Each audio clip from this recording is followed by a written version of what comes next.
এখন যেটা আমরা শিখব সেটা হচ্ছে ভগ্নাংশের যোগ এবং ভগ্নাংশের বিয়োগ। তো যে ভগ্নাংশগুলো খুব সহজেই আমরা ভগ্নাংশের যোগ এবং বিয়োগগুলো করতে পারি সেগুলো আজকে শিখব। তো এখানে রয়েছে প্রথম যে ভগ্নাংশটি রয়েছে সেটা হচ্ছে 2/3 এবং পরের ভগ্নাংশটি রয়েছে 4/7। তো এদেরকে যোগ করতে হবে। তো যোগ করার নিয়মটা খুবই সোজা, যদি আমরা লসাগু নাও জানি তাও আমরা করে ফেলতে পারি। এখানে কিভাবে করব, প্রথমে এই কোণাটা গুণ করব। 2 আর 7 যদি আমরা গুণ করি তাহলে 2 আর 7 গুণ করলে হয় 7 দুগুণী 14। এরপরে মাঝে আছে যোগ চিহ্ন, আমরা এখানটা যোগ বসিয়ে দিলাম। এরপর আমরা যেটা গুণ করব সেটা হচ্ছে এই কোণাটা 3 আর 4 গুণ করলে কত হবে, 3 4 12। তাহলে আমরা এখানটা বসিয়ে দেবো 12। আর তারপর আমরা কি করব, নিচে নিচে এই সংখ্যা দুটোকে গুণ করব, 3 এবং 7। 3 আর 7 গুণ করলে হয় 3 7 21। ব্যাস আমাদের গুণ হয়ে গেল।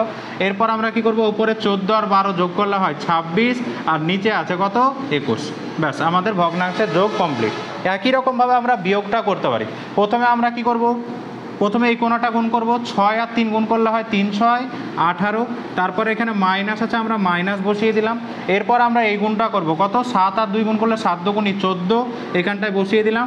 আর নিচে হচ্ছে 7 আর 3 গুণ করলে হয় 3 7 21, তাহলে এখানটা আমরা 21 বসিয়ে দিলাম। এরপরে 18 থেকে 14 বিয়োগ করলে কত হয়, 4 আর নিচে আছে কত, 21। এইরকমভাবে আমরা খুব সহজেই ভগ্নাংশের যোগ এবং বিয়োগ কমপ্লিট করতে পারি, গুণ করতে পারি।